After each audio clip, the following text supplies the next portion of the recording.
45 ವರ್ಷದ ಚಿಕ್ಕೇಗೌಡ್ರು ಒಬ್ಬ ಅದ್ಭುತ ಕ್ಯಾರಿಯೋಕೆ ಗುರುಗಳು.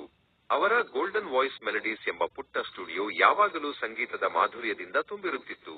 ಅವರು ಮೈಕ್ ಹಿಡಿದು ನಿಂತರೆ ಸಾಕು, ಅಲ್ಲಿನ ಗಾಳಿಯು ಸಂಗೀತಮಯವಾಗುತ್ತಿತ್ತು. ಅವರ ಮೊದಲ ವಿದ್ಯಾರ್ಥಿ 30 ವರ್ಷದ ಗೃಹಿಣಿ ಗೀತಾ. ಇವರಿಗೆ ಹಾಡುವುದೆಂದರೆ ಪ್ರಾಣ. ಆದರೆ 4 ಜನರ ಮುಂದೆ ಹಾಡಲು ತುಂಬಾ ಸಂಕೋಚವಿತ್ತು. ಚಿಕ್ಕೇಗೌಡರು ಮೆಲ್ಲಗೆ ಮೈಕ್ ನೀಡಿ, ಗೀತಾ ಅವರೇ, ನಿಮ್ಮ ಧ್ವನಿ ಕೇಳಲು ಜಗತ್ತು ಕಾಯುತ್ತಿದೆ, ಹೆದರಬೇಡಿ ಎಂದು ಸ್ಫೂರ್ತಿ ತುಂಬಿದರು. ನಂತರ ಬಂದವರು 28 ವರ್ಷದ ಕೇಶವ. ಇವರು ಜಾನ್ಸನ್ ಕಂಪನಿಯಲ್ಲಿ ಕೆಲಸ ಮಾಡುವ ಗಂಭೀರ ಸ್ವಭಾವದ ಉದ್ಯೋಗಿ. ಕಚೇರಿಯ ಕೆಲಸದ ಒತ್ತಡವನ್ನು ಮರೆಯಲು ಇವರು ಸಂಗೀತದ ಮೊರೆ ಹೋಗಿದ್ದರು.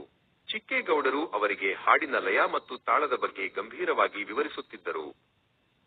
ಮೂರನೆಯವರು 25 ವರ್ಷದ ಸುರೇಶ್. ಇವರು ಸರ್ಕಾರಿ ಪ್ರಾಥಮಿಕ ಶಾಲೆಯ ಶಿಕ್ಷಕರು ಮತ್ತು ತುಂಬಾ ಲವಲವಿಕೆಯಿಂದ ಇರುತ್ತಿದ್ದರು. ಅವರಿಗೆ ಜೋರಾಗಿ ಹಾಡುವುದೆಂದರೆ ಇಷ್ಟ, ಆದರೆ ಪ್ರತಿ ಬಾರಿ ರಾಗ ತಪ್ಪುತ್ತಿತ್ತು. ಚಿಕ್ಕೇಗೌಡರು ನಗುತ್ತಾ ಸುರೇಶ್ಗೆ ಸ್ವರಗಳ ಏರಿಳಿತಗಳನ್ನು ಸರಿಪಡಿಸಿಕೊಳ್ಳುವುದು ಹೇಗೆಂದು ಕಲಿಸಿದರು. ಒಂದು ಸಂಜೆ ಗೀತಾ ಮತ್ತು ಸುರೇಶ್ ಒಟ್ಟಿಗೆ ಅಭ್ಯಾಸ ಮಾಡುತ್ತಿದ್ದರು. ಸುರೇಶ್ರ ನಿರಂತರ ಉತ್ಸಾಹ ಮತ್ತು ನಗು ನೋಡಿ ಗೀತಾರಿಗೆ ಇದ್ದ ವೇದಿಕೆಯ ಭಯ ನಿಧಾನವಾಗಿ ಮಾಯವಾಗುತ್ತಿತ್ತು. ಸುರೇಶ್ ಅವರ ತಮಾಷೆಯ ಮಾತುಗಳು ಗೀತಾರ ಮುಖದಲ್ಲಿ ಮಂದಹಾಸ ಮೂಡಿಸಿತ್ತು.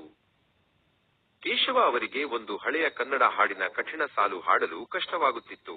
ಕೆಲಸದ ಒತ್ತಡದಿಂದ ಅವರು ಸ್ವಲ್ಪ ಸುಸ್ತಾಗಿದ್ದರು. ಚಿಕ್ಕೇಗೌಡರು ಅವರ ಪಕ್ಕದಲ್ಲಿ ಕುಳಿತು, ಕೇಶವ ಅವರೇ, ಹಾಡನ್ನು ಕೇವಲ ಗಂಟಲಿನಿಂದಲ್ಲ, ಮನಸ್ಸಿನಿಂದ ಹಾಡಿ, ಆಗ ಅದು ಸರಳವಾಗುತ್ತದೆ ಎಂದು ಧೈರ್ಯ ತುಂಬಿದರು. ದಿನಗಳು ಕಳೆದಂತೆ ಗೀತಾ ಅದ್ಭುತವಾಗಿ ಹಾಡಲು ಕಲಿತರು. ಒಂದು ದಿನ ಅವರು ಅತ್ಯಂತ ಕಠಿಣವಾದ ಭಾವಗೀತೆಯನ್ನು ಶ್ರುತಿಬದ್ಧವಾಗಿ ಹಾಡಿದರು. ಇದನ್ನು ಕೇಳಿ ಚಿಕ್ಕೇಗೌಡರು ಬೆರಗಾಗಿ ತಮ್ಮ ವಿದ್ಯಾರ್ಥಿನಿಯ ಸಾಧನೆಗೆ ಹೆಮ್ಮೆಯಿಂದ ಚಪ್ಪಾಳೆ ತಟ್ಟಿದರು. ವಿಶ್ರಾಂತಿಯ ಸಮಯದಲ್ಲಿ ಕೇಶವ ಮತ್ತು ಸುರೇಶ್ ಆತ್ಮೀಯ ಸ್ನೇಹಿತರಾದರು. ಕೇಶವರ ಗಂಭೀರತೆ ಈಗ ಮಾಯವಾಗಿ ಅವರಲ್ಲಿ ಹೊಸ ಚೈತನ್ಯ ಬಂದಿತ್ತು. ಇಬ್ಬರು ಸೇರಿ ಒಂದು ಜಾನಪದ ಹಾಡನ್ನು ತಮಾಷೆಯಾಗಿ ಹಾಡುತ್ತಾ ನಗುತ್ತಿದ್ದರು. ಗೋಲ್ಡನ್ ವಾಯ್ಸ್ ಮೆಲಡೀಸ್ನ ಮೊದಲ ಸಾರ್ವಜನಿಕ ಕಾರ್ಯಕ್ರಮ ಹತ್ತಿರ ಬರುತ್ತಿತ್ತು. ಸುರೇಶ್ಗೆ ಕೊನೆಯ ಕ್ಷಣದಲ್ಲಿ ಸ್ವಲ್ಪ ಗಾಬರಿಯಾಗಿತ್ತು. ಚಿಕ್ಕೇಗೌಡರು ಸುರೇಶ್ಗೆ ಮೈಕ್ ನೀಡುತ್ತಾ, ಇನ್ನು ನೀವು ಕೇವಲ ಶಿಕ್ಷಕರಲ್ಲ, ನಿಮ್ಮ ಧ್ವನಿಯಿಂದ ಎಲ್ಲರ ಮನ ಗೆಲ್ಲುವ ಕಲಾವಿದರು ಎಂದು ಹರಸಿದರು. ಕಾರ್ಯಕ್ರಮವು ಅತ್ಯಂತ ಯಶಸ್ವಿಯಾಗಿ ಮುಗಿಯಿತು. ಗೀತಾ ನಗುತ್ತಾ ವೇದಿಕೆಯಿಂದ ಇಳಿದು ಬಂದಾಗ ಚಿಕ್ಕೇಗೌಡರು ತೃಪ್ತಿಯಿಂದ ನಗುತ್ತಿದ್ದರು. ಸಂಗೀತವು ಈ ಮೂವರ ಜೀವನದಲ್ಲಿ ಹೊಸ ಭರವಸೆ ಮತ್ತು ಬಣ್ಣಗಳನ್ನು ತುಂಬಿತ್ತು.